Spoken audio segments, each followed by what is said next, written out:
Hello guys and welcome back to a new video. In this tutorial, I'm going to show you how to run Facebook ads for Shopify. So just please follow my steps until the end and let's begin the tutorial. And so the first step, we need to go and open Google. And from here, we go to Shopify and choose Shopify website.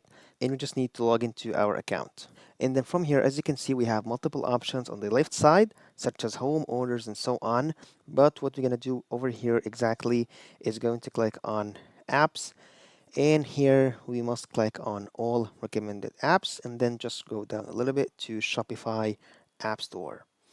And so whenever we are here on this page, we'll go to the search bar and search for Facebook and click enter. And from here, we'll go down to Facebook and Instagram and we click on it and choose install over here. And now from here, we need to click on install and just wait a few seconds and click on get started and click connect over here to connect our business account. And then whenever we connect our account on business portfolio, we need to choose between enhanced and maximum. In my case, I would choose enhanced and choose save.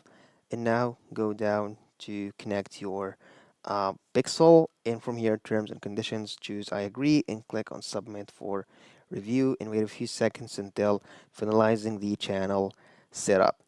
And so whenever it's done, you can see here run ads on Facebook and Instagram. So just click on create ad and a new page will be open over here, which is ads manager on Meta Business. And so as you can see here, we can click on create and we can turn on and turn off our campaign. But in my case, I'm not going to create a campaign, but just I'm going to show you how to do that. At the end, that was on today's video. If you find this very helpful, please don't forget to like the video, subscribe to the channel, and thanks for watching.